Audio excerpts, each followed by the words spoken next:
తులసి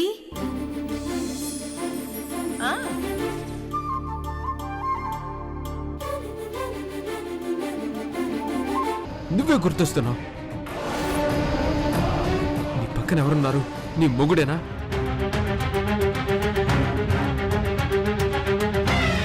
చిచి, వాణ్ణి మొగుడేంటి? వాడసలు మనిషే కాదు. మాట్లాడు లక్ష్మి. ఏం మాట్లాడాలమ్మా? నేను సంజయ్ ఇక్కడ చాలా హ్యాపీగా ఉన్నా.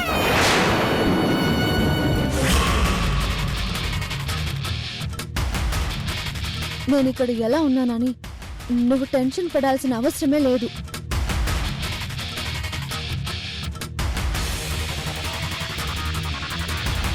ఈ విషయం మీద నువ్వు నాకెప్పుడు ఫోన్ చేయకని నీకు చాలాసార్లు చెప్పాను కదా. చెప్పాక కూడా చాదస్తం కొద్దీ నీ పిచ్చి కొద్దీ ఫోన్ చేస్తావేంటి?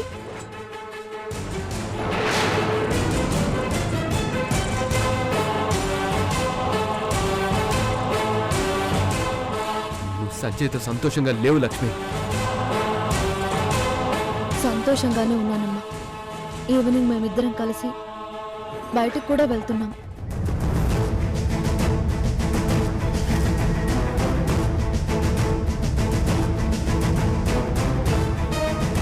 నా లైఫ్లో ఏం జరిగిందో మర్చిపోయి పెళ్లి చేసుకున్నాను కదమ్మా.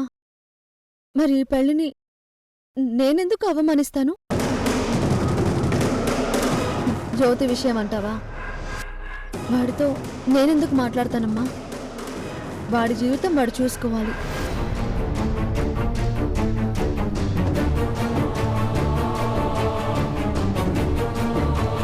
ప్రేమ అనే పంతంతో వాడు ఎక్కువ చేస్తే నాన్న ఊరుకుంటాడా?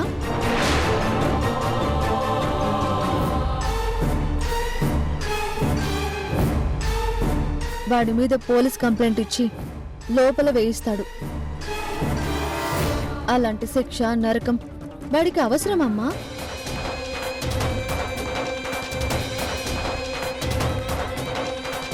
లక్ష్మి, మీ అమ్మతో మాట్లాడుతున్నట్టు ఇండైరెక్ట్గా అన్నీ నాతో చెప్తున్నావని నాకు అర్థమవుతుంది. నాన్న నన్ను ఏదో చేస్తాడని నన్ను భయపెట్టి అవాయిడ్ చేయాలని చూడకు. నేను నీకు ఇచ్చిన గడువు తీరిపోయింది కనుక ఆ గడప దాటి నువ్వు నా కోసం రావాల్సిందే. వచ్చే మనం చెన్నై వెళ్ళిపోదాం. ఒక్క విషయం గుర్తుపెట్టుకో, చావుకి తెగించిన వాడిని నేను మీ నాన్నకెందుకు భయపడతాను? అర్థమవుతుందా? అమ్మా, భయం లేదని వాడు అంటాడు కానీ భయపడాల్సిందే.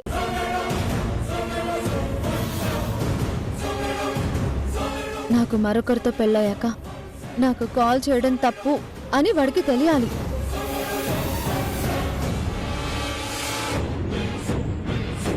వాడికి ఏమాత్రం సెన్స్ ఉన్నా తాగుడనే చెడు వ్యసనానికి దూరంగా ఉండాలి.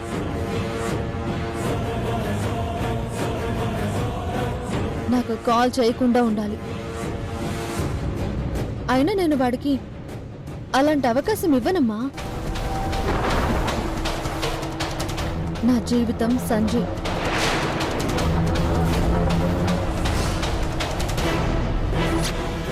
నా ఫ్యూచర్ సంజయ్. ఇది ఎవరైనా తెలుసుకోవాల్సిందే. ఉంటానమ్మా. లక్ష్మి, లక్ష్మి,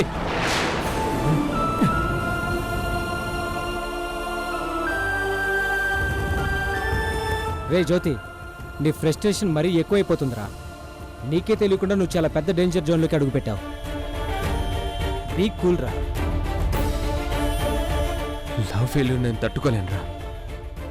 నా లక్ష్మి నాకు కావాల్సిందే.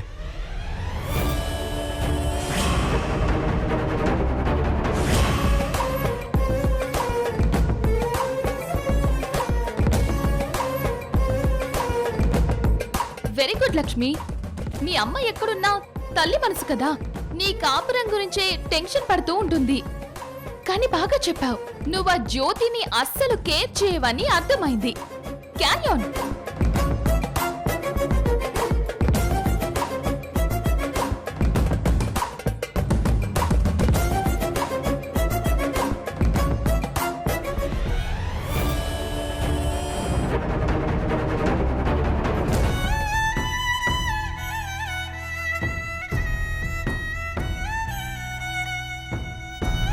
రే జ్యోతి, ఎందుకురా నన్ను ఇలా బాధ పెడతావు?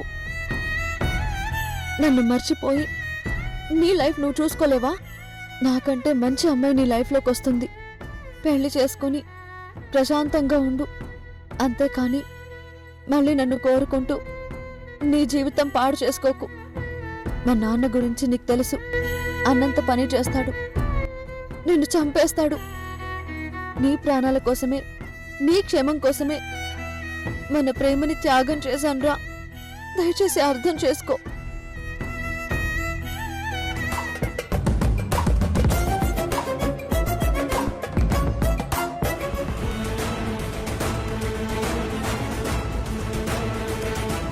లక్ష్మి,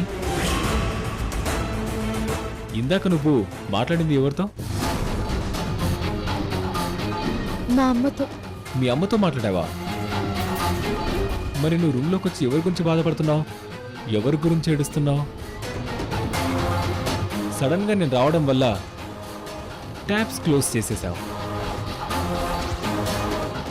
ఎవరతను? జ్యోతియే కదా?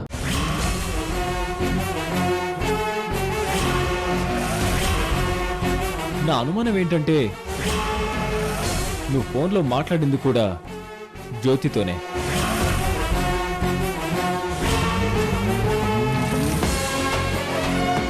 కాదు, జ్యోతితోనే మాట్లాడాం. ఏది ఫోన్ లేవు? ఇప్పుడే కన్ఫర్మ్ చేస్తాను. ఇవ్వు.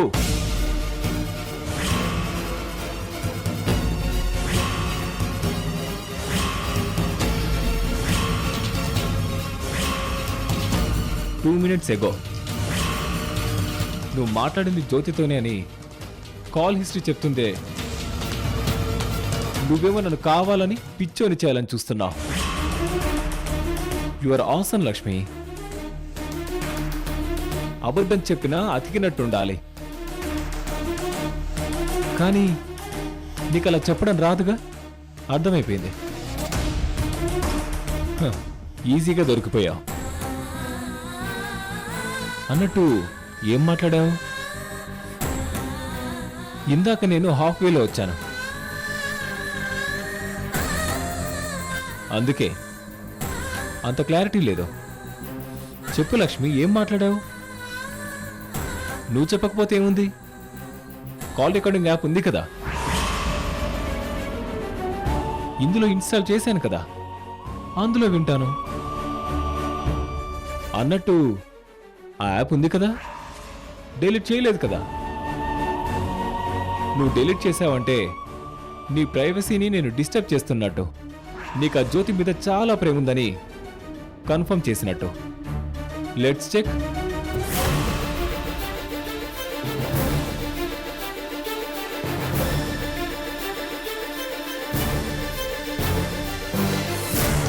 గ్రేట్ లక్ష్మి, యాప్ నువ్వు అన్ఇన్స్టాల్ చేయలేదు అంటే నాకు రెస్పెక్ట్ ఇస్తున్నావా? మరి అన్ని ఆడియో ఫైల్స్ ఉన్నాయో లేదో అది కూడా చెక్ చేస్తాను. అండ్ రీసెంట్ కాల్ రికార్డింగ్ పూర్తిగా చెక్ చేస్తాను. ఫీల్ అవ్వకే.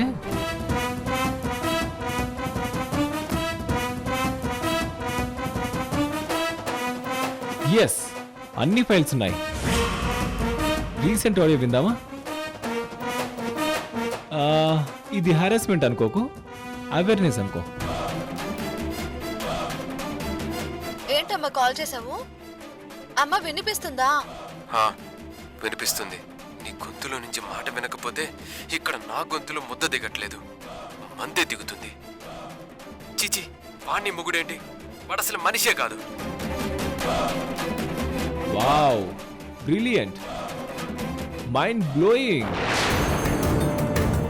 నువ్వు నీ లవర్తో మాట్లాడడం ఎవరికైనా అనుమానం వస్తుందని మీ అమ్మతో మాట్లాడినట్టు ఏం నటించావు?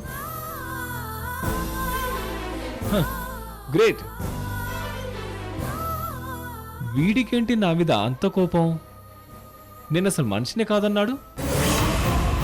నేను మనిషిని కాకపోతే యానిమల్లా, రాక్షసున్నా? ఇంకా విందాం. కోడ్ లాంగ్వేజ్లో ఏమేమి మాట్లాడావో అంతా తెలుస్తుంది. సంజయ్తో సంతోషంగా లేవు లక్ష్మి. సంతోషంగానే ఉన్నానమ్మా. ఈవినింగ్ మేమిద్దరం కలిసి బయటికి కూడా వెళ్తున్నాం. జ్యోతి విషయం అంటావా? వాడితో నేనెందుకు మాట్లాడతానమ్మా? వాడి జీవితం వాడు చూసుకోవాలి. ప్రేమ అనే పంతంతో వాడు ఎక్కువ చేస్తే నాన్న ఊరుకుంటాడా? వాడి మీద పోలీస్ కంప్లైంట్ ఇచ్చి లోపల వేయిస్తాడు. అలాంటి శిక్ష, నరకం వాడికి అవసరమమ్మా? హే లక్ష్మి, నీ అమ్మతో మాట్లాడుతున్నట్టు ఇండైరెక్ట్ గా అన్ని నాతో చెప్తున్నావు అని నాకు అర్థం అవుతుంది. ఎక్స్ట్రాడినరీ లక్ష్మి, ఇంట్లో ఎందరుంటే అందరినీ మోసం చేశావు. వాణ్ణి అవాయిడ్ చేస్తూ మాట్లాడుతూనే వాణ్ణి కాపాడుకోవడానికి ఎలా హింట్ ఇవ్వాలో అలా ఇచ్చేశావు. మీ నాన్న కోపం నుంచి, వాడికి పడబోయే శిక్ష నుంచి ముందే చాలా తేలిగ్గా తప్పించేశావు. కానీ అందరి ముందు మాత్రం నాతో సంతోషంగా ఉన్నట్టు నటిస్తూ చాలా మేనేజ్ చేస్తున్నావు. Extraordinary performance. ఇలాగే నీ ప్రేమ కథను కొనసాగించి రేపెప్పుడు నా మీద కూడా స్కెచ్ చేసి నన్ను ఎక్కడికో దూరంగా తీసుకెళ్ళి చంపేసి పాతేసి మీరిద్దరూ చెన్నై చెక్కేస్తారేమో. నువ్వు చాలా పెద్ద డేంజర్లో ఉన్నావు. సంజయ్ ప్లీజ్, అనవసరంగా లేనిపోని ఊహించుకుని నన్ను బాధ పెట్టొద్దు. Hello hello, excuse me. నేను నిన్ను బాధ పెట్టట్లేదు. నువ్వు ఆ జ్యోతిని కలిసి నన్ను బాధ పెడుతున్నావు, నన్ను హ్యారెస్ చేస్తున్నావు. అర్థమవుతుందా? వాడేం ప్లాన్ చేస్తున్నాడో, నేను కట్టిన తాళి నువ్వు ఏ టైంలో తెంచి పాడేస్తావోనని నేను టెన్షన్ పడుతున్నాను. అర్థమవుతుందా?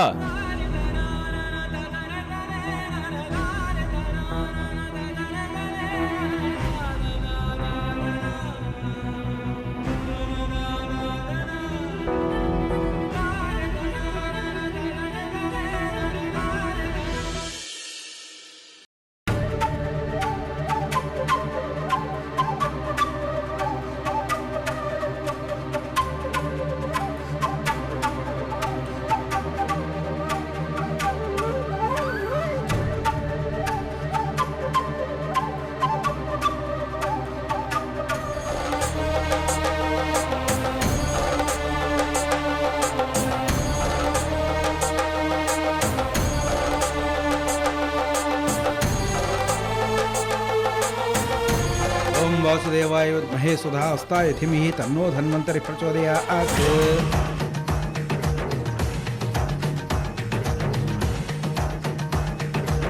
అమ్మా తులసమ్మ, బ్రహ్మ ముహూర్తాన నిద్రలేచి స్నానం ఆచరించి పరిహార పూజ కోసం వచ్చారు. ఆ సమయం నుంచి ఇప్పటిదాకా నిష్ఠతో పడి ప్రదక్షిణ చేసి వచ్చారు. మోకాళ్ళ మీద నడిచి వేడుకున్నారు. ఇప్పుడు నాగదేవతకు అభిషేకం చేయబోతున్నారు. మీ సంకల్ప దీక్ష చూస్తుంటే మీ అభీష్టం తప్పకుండా నెరవేరుతుంది. నాగదేవత అనుగ్రహం తప్పక కలుగుతుందమ్మా. ఇంత కఠినమైన ఈ పరిహారం మీ కోడలు చేయవలసి ఉండగా అది మీరు చేయడం మీకెంతటి గొప్ప మనసో అర్థమవుతోంది. పూజారి గారు, అత్తమ్మంటే అందులోనే అమ్ముంది. ఒక్క కూతురైనా నాకు కలగాలనేసి ఇదే నాగులమ్మ తల్లిని వేడుకున్నాను. కాని కోడళ్ల రూపంలోనే నాకీ తల్లి కూతుళ్ళనిచ్చింది. మా కష్టం, జీవితం అంతా వాళ్ల కోసమే కదా పూజారి గారు. ఏవో దోషాలున్నాయని, పిల్లలు పుట్టే అవకాశం ఉండదేమోనని చాలామంది తల్లిదండ్రులు తమ కొడుక్కి వేరే పెళ్లి చేయాలని ఆలోచిస్తారు. కానీ అదే కోడల గురించి అస్సలు ఆలోచించరు. కానీ ఒక అత్తగా, ఒక తల్లిగా మీరు ఆలోచిస్తున్నారంటే మిమ్మల్ని అభినందించాల్సిందే.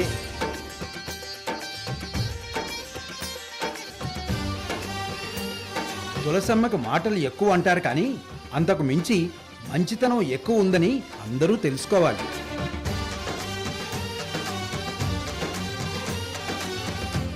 మరి అభిషేకం మొదలు పెడదామమ్మా. అలాగే పూజారి గారు.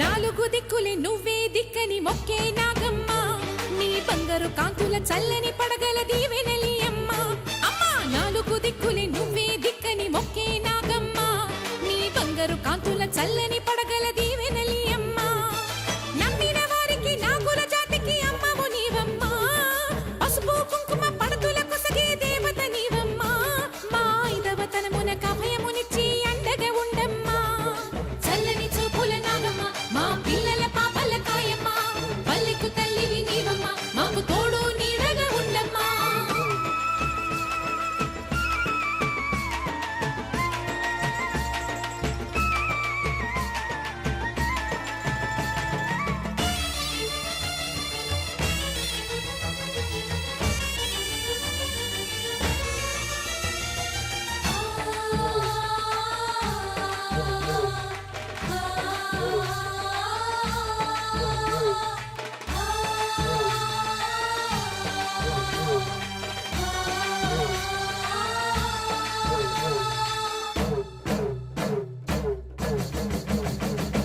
రత్నాల కాంతుల పడగల భోగ భాగ్యాలనిచ్చేటి తల్లివి పుట్టి మట్టి పుట్టలోనే తలదాచుకుందువమ్మ చల్లని చూపుల నాగమ్మ మా పిల్లల పాపల కాయమ్మ పల్లెకు తల్లివి నీవమ్మ మాకు తోడు నీడగా ఉండమ్మా కాసిని పాలకి మమ్ము చల్లగా కాచేవి చలిమిడి నైవేద్యంతో చింతలు మాపేవి పూజలందుకో శివ నాగమ్మ ఎల్ల వేళలా తల్లి నాగమ్మ దివెనీయవే దేవ నాగమ్మ దారి చూపవే శ్రీ నాగమ్మ నాలుగు దిక్కులే నువ్వే దిక్కని మొక్కే నాగమ్మ నీ బంగారు కాంతుల చల్లని పడగల దీవెనలి అమ్మ అమ్మా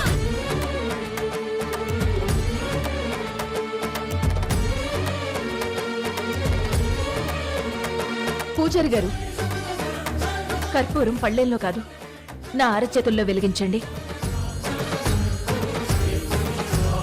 చెల్లెమ్మ, ఇంతవరకు నువ్వు పడుతున్న కష్టం మేము చూస్తూనే ఉన్నాం. అరచేతుల్లో వద్దమ్మా, మేము చూడలేం.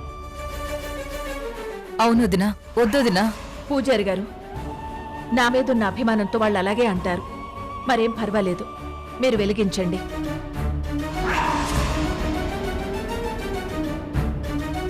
అప్పుడే స్వామీజీ చెప్పిన పరిహార పూజ పూర్తయినట్టు కదా. అలాగేనమ్మా, కొన్ని పరిహారాలన్నీ కష్టమైనా తప్పవు, చెయ్యాల్సిందే.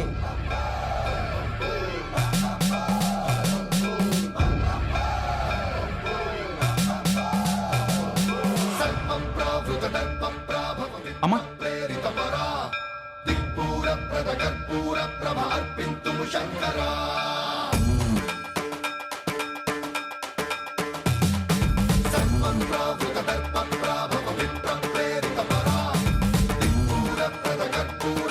ఓం హిరణ్యవర్ణాం హరిణీం సువర్ణరజతస్రజాం చంద్రాం హిరణ్మయీం లక్ష్మీం జాతవేదో మావహ తాం మహావహ జాతవేదో లక్ష్మీమనుపగామినీం అశ్వపూర్వాం రథమధ్యాం హస్తినాదప్రబోధినీం శ్రీం దేవీముపహ్వయే శ్రీర్మాదేవీ చుషతాం స భూమిం వృషతో భృత్వా అత్యధిష్టద్దశాంగుళం.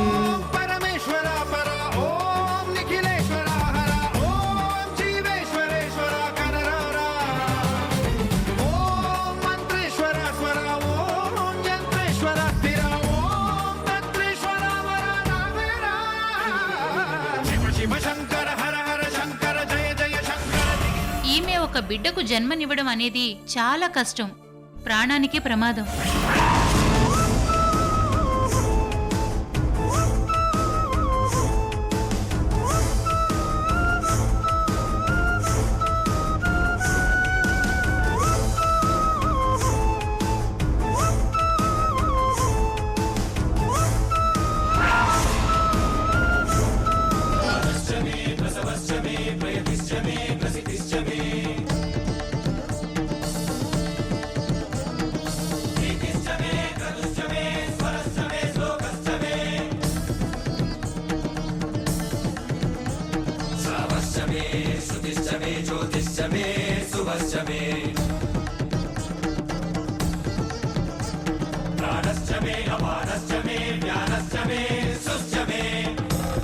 నువ్వు మా ఇంటి గుమ్మం తొక్కవా?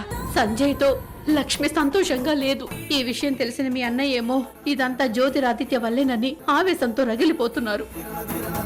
కిరాయి మనుషుల్ని పెట్టించి జ్యోతిని చంపించాలనే ప్రయత్నం చేయబోతున్నారు.